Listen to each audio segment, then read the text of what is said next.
Ever wondered how to make ice without electricity? Yes, you heard that right, ice without any power. Now you might be thinking that's impossible, right? Well, we're here to show you that it's not only possible, but it's also relatively simple. This method can be a game changer in areas where power outages are frequent, or where there is limited access to electricity. Imagine being able to cool your drinks or preserve your food, all without relying on an electric refrigerator. To do this, you won't need any fancy gadgets or complicated technology. All you need are two simple things, a terracotta pot and some sand.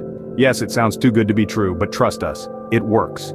It's all about using the natural properties of these materials to create a cooling effect. So, are you ready to learn this cool trick?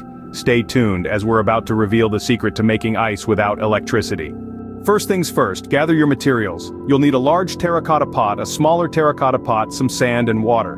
The large pot is our outer shell, a fortress against warmth. The small pot, our inner sanctum, will cradle the water that will soon become ice. Sand is our secret weapon, providing insulation between the two pots. And water, our hero, destined to transform into ice, even without the assistance of electricity. Now that you have your materials ready, let's move on to the exciting part. Time to bring some chill to the desert heat. Let's dive into the ice-making process. First, take the smaller pot and nestle it snugly within the larger one.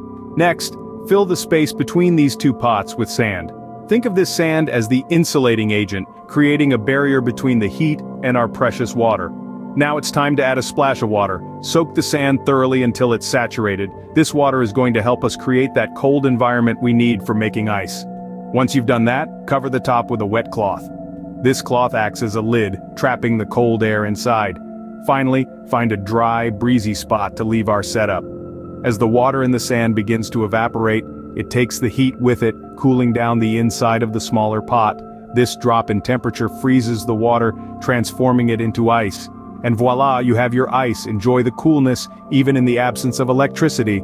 So, to recap this magical process, we start by gathering our essentials: a clay pot, sand, cloth, and water.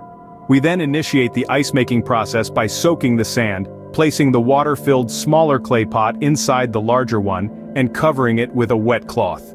This method, especially crucial in regions where electricity is often a luxury, utilizes the principle of evaporative cooling.